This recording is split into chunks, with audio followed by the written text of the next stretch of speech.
Hi everybody, welcome to Winsome Cottage Garden. My name is Hannah and I'm so glad that you decided to join me today. We are still in the city garden as you can see, and you can see that crab apple tree is the removal process has begun. Today we're going to be continuing working on that. My dad is in town and he's helping with that.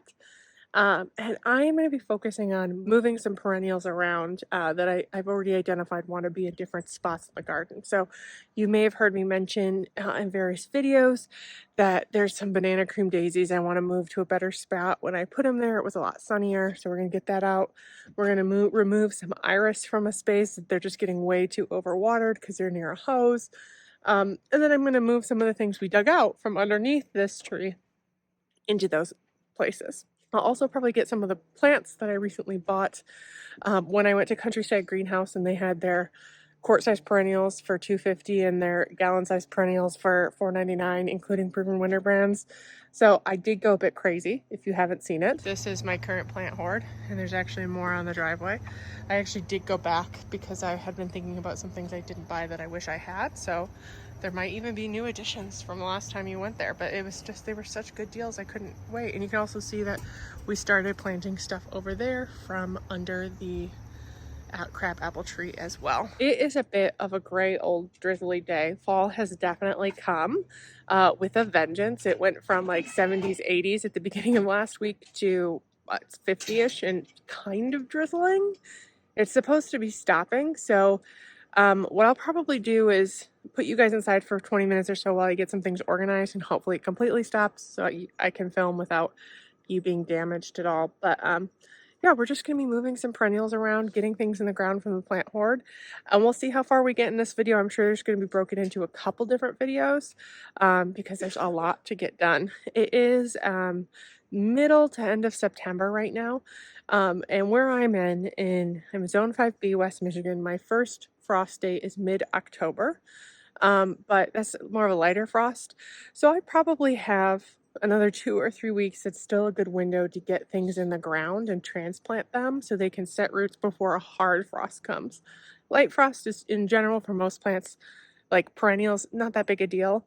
And it is better to get them in the ground than have them winter over in their container, but I do want to try and get the bulk of all this moving done in the next 2 weeks, most of which I'd love to get done this weekend. So we'll see how much we can get done, and I can't wait to bring you guys along as we go. The first thing I'm definitely going to be doing is actually working on the driveway bed to clear the spaces for the things that we're moving in there. And that means we're probably going to be moving the banana cream daisies first. Okay, actually, now that I'm in the bed, I'm going to do a quick weed before I kind of move stuff around. Gotta see a couple weeds here and there have worked their way in. Or over here, you can see there's grass. This is an area that honestly I don't see as visibly, so I don't think about it as much, but we're going to be removing these iris. They just get way too much water. I might leave a tiny patch over there, but these we're going to lift. I'm also going to shift this sedum because it's in a bad spot too. But so I'm going to do a quick weed and then we'll get some stuff in the ground. We moved around.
Okay, let me give you an update on what I've done there, but before I do that, I just want to show you quickly what my dad's working on because it's quite exciting. Look at this. The crab apple's almost out. In fact, I'd say it's basically out. We're not doing a huge like pulling back, but he got the main root ball out. It wasn't very deep rooted, was it? It doesn't have a tap root. No. Maybe that's the way they're supposed to be. Maybe that's why it died. I don't know. I think it probably hit the porous soil and then started spreading out. Maybe I think we want to dig a bit deeper. Okay. And amend the soil. I'm going to cut the stump, the trunk off. Okay. And we'll cut that up for firewood. And the root ball will just leave until we do a trailer. For spring cleanup. Let's walk over here to where I was working. And I'll kind of walk you through what I got done. So we did weed everything, looking much better. I'm not 100%, but I am pretty sure that all this grassy stuff is actually the muscari grape hyacinth that I planted. I don't know why it's coming up now, but I'm not pulling it because that's what I think it is. I did move a couple of them and they do have bulbs that are similar. So you can see in here, I actually pulled the iris back. There's a small stand over here that'll still be really pretty because this, I might cut this back sooner rather than later, but this is phlox that grows completely up from the ground. So this is fairly empty in the spring other than the muscari.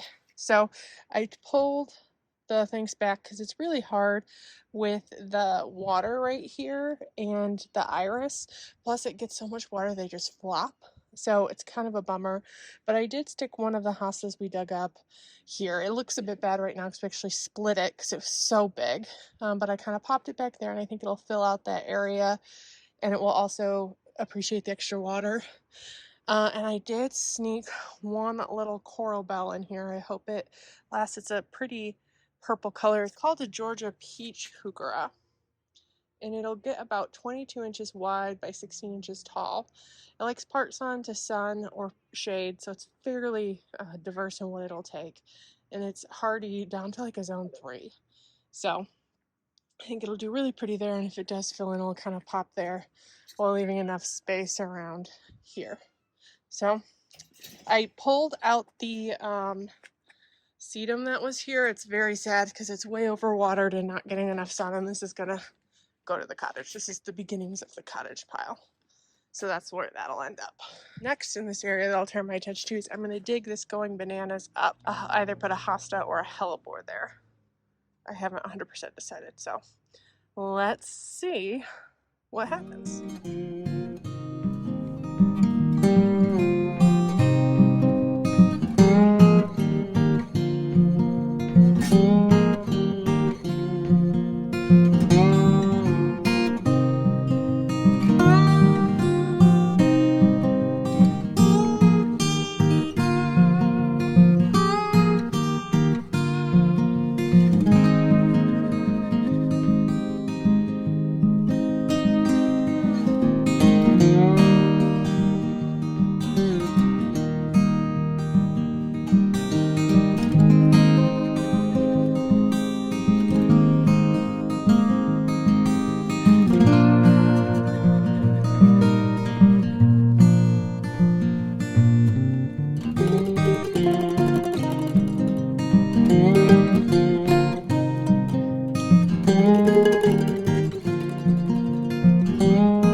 Okay, I think I messed something up in that last little stint. You may have seen when I was digging a hole, I was close to a dahlia tuber. I originally was going further out and I ran into a spot where drip tubing connects. There's like 4 connections. So I moved it over and didn't realize that my auger was tilted. I didn't realize 2 things, that my auger was tilted and that the way the dahlia was growing, I was actually kind of auging right near the base of the plant. So there's still some tubers down there. The good news is it's like towards the end of September. So I'll probably be lifting these in the next month or so. I'm just hoping that there's enough for this one to lift. It's probably going to die back, which is a shame because this is a Knight's butterfly one. So I definitely killed a good number of tubers, but I'm hoping there's enough to keep some of this alive. I expect some of it will die, but I'm hoping enough to save, because look at that. Isn't that gorgeous? And it's nice low growing, so I think this is actually a good spot for it. Next year I'll move it up a little bit, and I won't make that mistake again. But I did plant 2 of the same sedum. I have a red sedum over there, you can kind of just see it, that I really like. I bought that a couple years ago and I don't know what the variety name is. But I recently found 2 that I think are similar, maybe not the same, but they do bring the same red element. So I wanted to add them back in here, so we had 3, because I really like the little purple it brings. This one is called a Touchdown Teak Sedum. You can see that it has really pretty dark purpley green foliage, and these flowers haven't opened up yet, but I'm guessing they're probably a little lighter than what we have. This Touchdown Teak Sedum is a zone 4 through 10. It likes full sun, and it'll get 18 tall and 16 wide, and then it'll kind of just stool out and be a nice little pop of reds. I think it'll add kind of a triangle. Let me see if I can step back. Well, it's kind of hard to see right now, but I've got that guy there, that guy there, and I added 1 over here. So it kind of is a 3 in the same visual sweep. And I added those guys. I also added the banana cream daisies here. I disturbed a couple of big bulbs that I'll plant again later this year when I do some fall bulb planting. But I popped it there. It gets about 18 inches tall and wide, and I'm going to keep it kind of condensed to a little stand. So I think that's a good spot. And I also planted right here, look at this guy. It's like a ground cover sedum, like a stone crop type. And this is a sedum called Dream Dazzler. 8 inches tall and about 18 inches wide. So I love how it's got like elements of pink as well. It's supposed to have some flowers later in the year, but even if it didn't, I just love the color it brings in here with a little spot of something different, which is really, really fun. This is a zone 3 through 9 Dream Dazzler Sun Sparkler Sedum. I actually bought a number when I bought stuff at the nursery that I was at recently. I'm actually contemplating pulling some of this phlox back, because I took a ton out earlier this year, but it just is an old-fashioned variety that takes over. I don't mind it a ton because it keeps weeds down, but I don't want it to get much further than it is. So I might have to think about that a little bit. I also cut back this geranium, and I should really cut back that salvia. The early blooms, there's fresh growth in the middle of it, but this is an area that those Mexican sunflowers I've pulled back and back and back. I think it's just something that continually has to be pulled back. It's kind of like a rack garden with low growing sedums and whatnot. So this little sun dazzler can be an extension of that. Let me quick give you a close-up of where the hellebore we planted ended up. It is a Trader Joe's special that I bought a number of years ago and came out from under the crab apple. I think this area is going to be a lot happier with some of these shade-loving plants. I don't know the exact variety, but it's one I've had over under the crab apple tree for a number of years. And this is where the banana cream daisies were. I planted them here when this was a lot sunnier before. I think I had 1, I think that guy was there, but this guy was new this summer, and it really made this kind of a shade area for the most part. So I think this hellebore will like it. It'll also provide some much needed shade for this clematis back here, which is a charming clematis we actually planted earlier this year. I need to zip tie that up because something tried to get in, but I think this should like its spot. I contemplated actually putting another heuchera here, but I might wait a year, see how big this is, and if there's really space. And I do think I'm going to be coming in and adding some ground cover that I bought in this area a little bit later. But there's a lot of ground covery type things already in here. It's just kind of rounding it out, but I'm happy with how this is transformed. So I think that might do it for this video. I still have a lot of stuff to kind of move around. I need to organize my plant hoard a little bit because some of this is going to the cottage, so I think I'm going to pull the things that I know are going to the cottage and put them in the driveway where I've got that other stuff I'm gathering. And then I think I might head to the front because I do have a couple things to go in the front that I picked up in my travels. But I think I might save that for another video.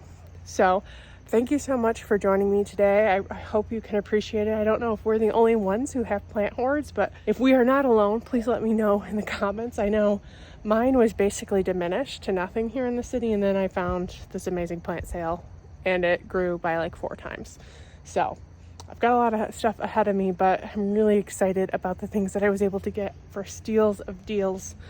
And I can't wait to get them in the ground and watch them in the years that come. So if you've enjoyed this video, please make sure to hit that thumbs up button and subscribe so you can keep watching this garden as it continues transforming this fall and then next year as these come back and fill in.